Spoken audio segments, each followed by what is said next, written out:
So today we're going to be breeding some Corydoras.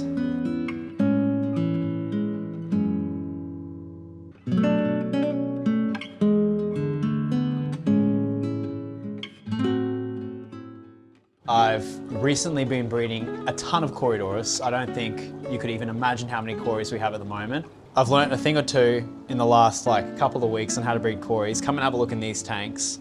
If you have a look under these leaves, this is just one of our tanks of Corys. But we've got so many in here, it's not even funny. Today I'm going to try and teach you everything I know about Corys. So it's not going to be a short video, we're just going to go in depth. I've got eggs, I've got babies. I'm going to show you exactly everything I do here to hatch out my Corys. By no means would I call myself an expert breeder. I breed literally the easiest Corys to breed. So at the moment I can't be bothered breeding the hard ones. I just want to breed easy fish and make lots of them like you can see. So if we come over here, this row of tanks, these are all my breeding tanks. And if you see, and you come in close, there's actually eggs on the glass of a few of these tanks.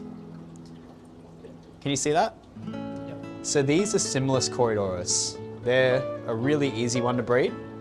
These are Panda Corydoras. I've got two groups of them. So I guess the first thing you gotta do when you breed Corys is get eggs. And this is kind of like the easiest part, I'd say, of the whole process. So every single Corydoras is different. There's hundreds of different species. So there's no one size fits all. But for the basic Corydoras, I found this to be the easiest way to breed them. What you're gonna do is buy 5 to 6 or as many Corys as you can get, up to 20 Corydoras. They do better in larger numbers. Buy a nice colony of Corydoras. I reckon the magic number is probably 8. Put them in a tank and grow them out to adult size. They don't need to be old to breed. Most Corydoras I've found will breed at about 6 months old. What that means is you'll have to buy Corys at 3 months old, grow them up for another 3 months, and they'll start breeding. Step 2 is to condition your females to breed. So when it comes to breeding Corydoras and most catfish, you'd normally think, oh, what I'm trying to do is get my females interested in my males. It's actually the opposite.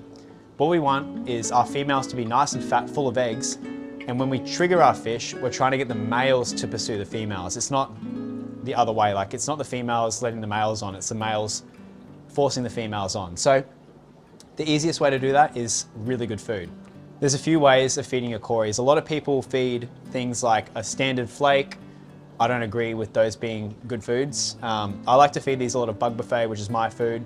So I feed that as a staple, but that actually doesn't really get them close enough to breeding, in my opinion. These need a lot more protein and they want something to chew on and munch on. So I feed these all frozen bloodworms, frozen brine shrimp, live blackworms. I've got lots of live blackworms in these tanks. If you look in this tank, I've got a crushed coral bag and I've got blackworms that just hide inside of this bag. So whenever the Corys in here are hungry, they chew on a few of these blackworms, or if I want to feed them some of the blackworms, I just swish it up into the tank and they actually go ahead and eat it. Or you can turn it upside down and they'll go on the top and eat the blackworms off the top as well. But live food is definitely the trick, or at least frozen food. So what am I trying to say? Basically, we're just trying to feed up a ton of protein, and yeah, dry foods for me don't get them over the edge. You need live blackworms. They're probably the best to use, but a lot of people can't access those. So frozen bloodworms will help, or frozen brine shrimp, things like that work really, really well. After that, you'll notice your females are getting quite fat. Let's see if we can find a fat female in here. I mean, they just did lay. Normally your females are going to be a lot larger than your males. So let's see if we can find, are there any larger females in there? I mean, that one there would be a male, and then maybe that one there probably would be a female.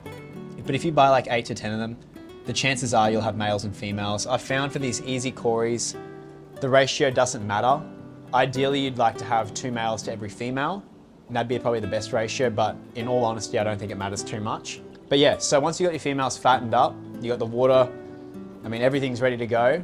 This is when it's our turn to trigger these fish into breeding. It's normally, we refer to this process as triggering the fish.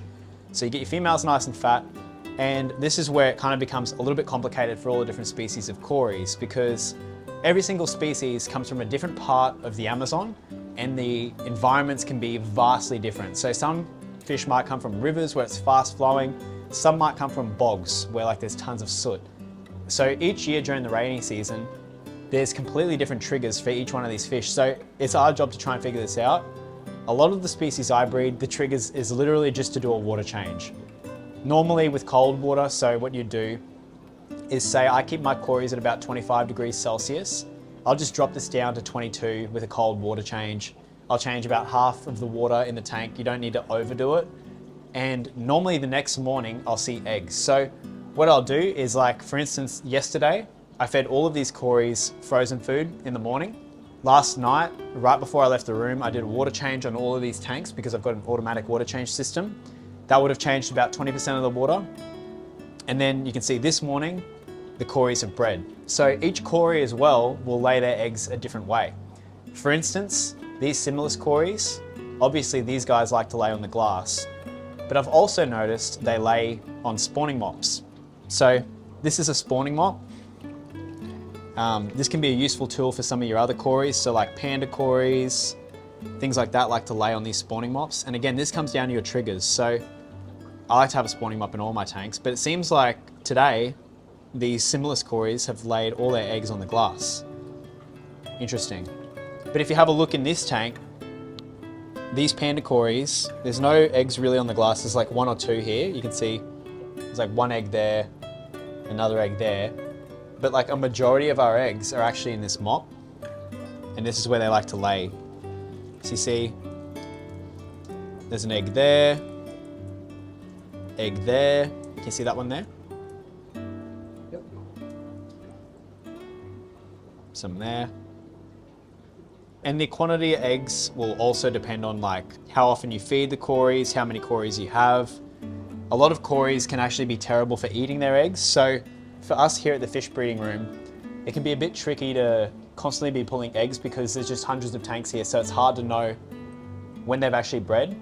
My rule of thumb is the second you see eggs, just start picking them, because a lot of the time you'll notice your cories will actually breed, lay a ton of eggs everywhere, but there might be one or two that aren't breeding and they're just going around and having a little caviar snack. So the best way to stop issues like this is to add more spaces for them to spawn so that they're distracted, and there's lots of these little tricks, but for me, I just set up a tank with a sponge filter, spawning mop, and that's it. I think I've kind of covered everything. Lots of live food, and then the cold water change to bring on the breeding. And then the next morning you should have eggs. You'll notice the males will chase the females around. You might see like even the T-pose. So like each cory is different. This is a really tricky video to make because like each cory is different. So this is just a brief, broad guide on how to breed cories. But the males will pursue the females. They'll get into a T-pose. Females will lay their eggs somewhere in the tank. From there, this is the bit where I can help most people, and this is the bit where a lot of videos I find are lacking. This is actually how to hatch the eggs and get hundreds of cories to survive.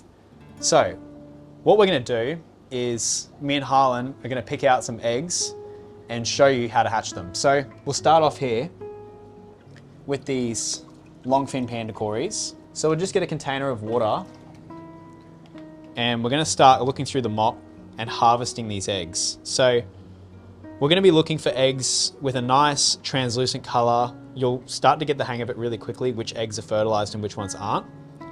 This egg, for instance here, this is a good egg. This is fertilized. You might also be wondering how long can these go out of water? I've actually left these out of water for a couple of hours, put them back in the tank, and they've still hatched. So don't stress too much. But we're going to go through our mops of these. These are longfin panda cory eggs. And we're going to take out all of the good eggs. You're going to want to avoid eggs that look like this. I mean, this egg's gone completely cactus. That was an egg at one point. Now it's completely fungused over. What's happened here is this egg wasn't fertilized. It's gone rotten and the fungus has taken this egg over, and that will definitely not hatch. This egg here too is another good example of an egg we wouldn't want to pick. This egg looks like it might be good, but you can see it's starting to get this weird color to it. So that egg there is not good. We don't want to pick this egg. Same with this one. These eggs will actually screw up our batch if we continue to pick them. So what I use these eggs for is just fish food. I chuck them in like another tank and another fish can eat them because they're a great protein source. But those eggs won't hatch. So when we're doing this, we're just looking for the good eggs. We don't want bad eggs ruining our batch.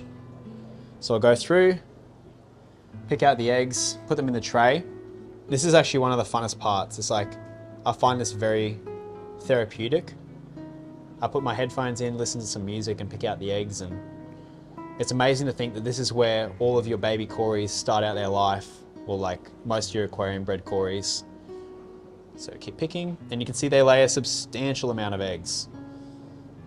So look at that, I've already got like, that's 6 eggs there in my finger. Those will all hatch for sure. Oh dude, look at these, see? They hide them really well in the mops, so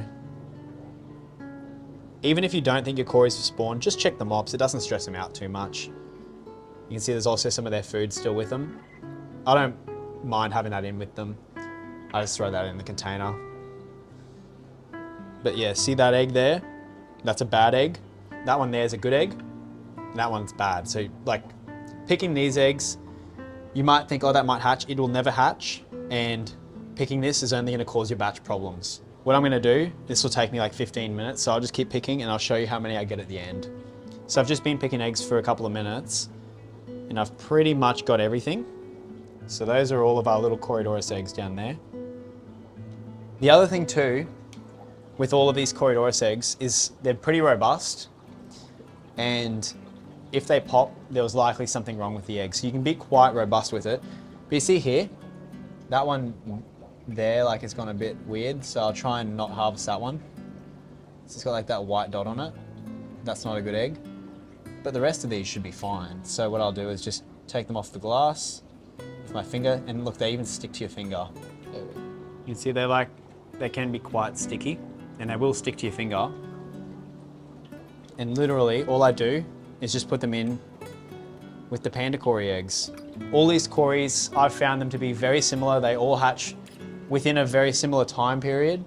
So I just hatch them all together. It makes my job a lot easier. And then I'll also check down here. These are Trilineatus. See?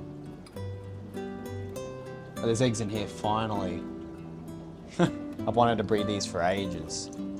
The other day, I actually grabbed one of these mops, squeezed it, and there was still a Cory inside, and one of its catfish spikes pricked me, and my finger was, like, it hurt instantly so bad, and my finger was aching for like 3 hours.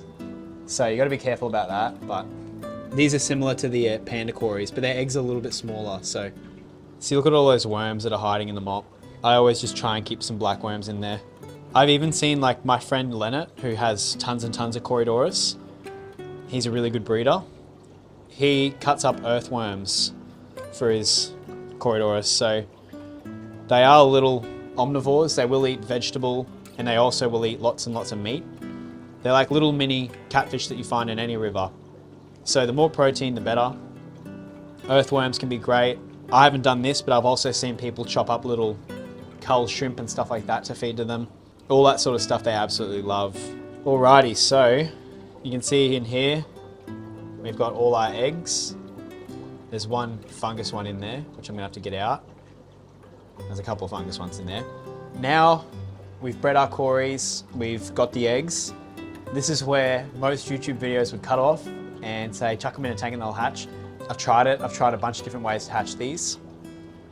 I've learned a lot about hatching them, and I think this is the trick to breeding Corys successfully. So, okay, we're going to continue the rest of this video off on voiceover because I actually left this batch of fish and didn't really get to film them over the few days that I had them. So I'm just going to walk through the way that I hatch out Cory eggs. So I always start off with keeping the water really shallow, and this is because when the Corys hatch out, the little wrigglers actually go to the surface of the water to breach, and I think this is part of them filling their swim bladders, but if you keep the water level of the tank too high, the Corys can't actually breach, and then they have problems developing. So I always keep the water shallow, as you can see in this tank. The next thing I have in here is just a light sponge filter with light aeration. It doesn't really matter too much, you can have quite turbulent water, but you definitely want some flow and oxygenation in the water. Another thing to note that I do with all of my hatching tanks is I keep them crystal clear. So I always give them a really good siphon, make sure they're nice and clean. I find that these Corys and catfish really don't like being exposed to a lot of bacteria, especially early on in their life. So I always keep the tank super clean. From here, I'll add the eggs into the tank and then I'll add a few mils of methylene blue to the water. Not much, I just want like a light blue color, and what this is going to do is help prevent fungus from growing on the eggs. You might be wondering if this is necessary, and I definitely think it is, especially if you want to take your Cory breeding seriously. So have a look into buying some methylene blue. It's super useful for around your fish room, especially if you're breeding. The final step, and I think this is also important, is to add a few Indian almond leaves. I sell these on my website, but you can find them all over the place. Some people use oak leaves. This is a common practice with catfish breeding, but I like to add some form of botanicals on day one. These leaves are going to float around for a few days and eventually sink, but the thing that's good about the almond leaves is by the time they sink, all the Corys go and hide underneath the leaves, which makes them feel nice and safe. The other thing that's good about the leaves is I think that they dilute that methylene blue, and I think the leaves absorb it. So what that means is you get the practical use of the methylene blue on day one when you really need it to prevent that fungus going from egg to egg. And then when you don't want it, because you don't want methylene blue in there when the eggs hatch out, the leaves soak it up, and then they also provide a hiding space for the babies. So I think this is super important.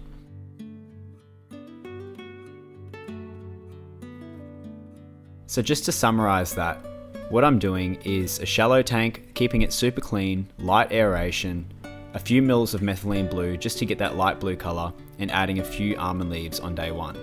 The temperature in here will be about 24 to 25 degrees. As long as you keep it the same temperature as your breeding tank, they'll be absolutely fine. I always mark the date on all of my tanks as well, and I also write down anything I've done that's special in there. So I'll write down Corys and then a date, and then from 2 days on is when the Corys normally hatch. It normally takes them about 48 to 72 hours to hatch.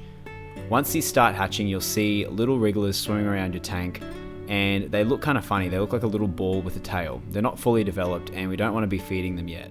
I normally wait until about day 4 to start feeding my Corys, and the way that you can tell if your Corys are ready to eat is by looking at their yolk sac. If it looks like their yolk sac's gone and they look like they're swimming around, it's probably time to give them some food.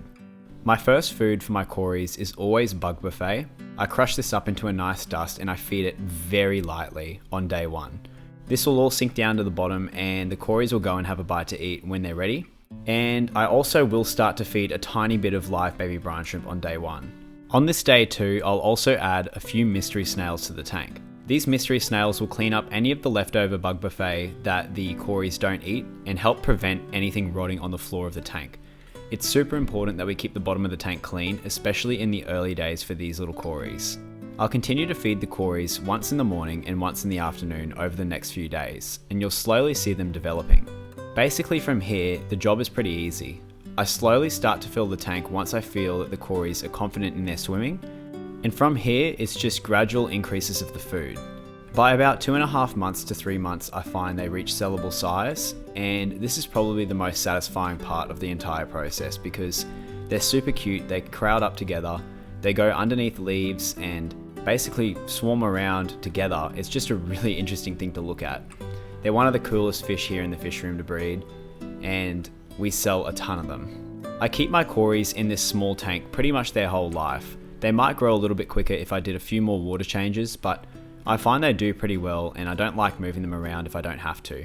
But yeah, that's pretty much how I breed Corys, so I hope this video helped you guys out and I'll see you in the next video.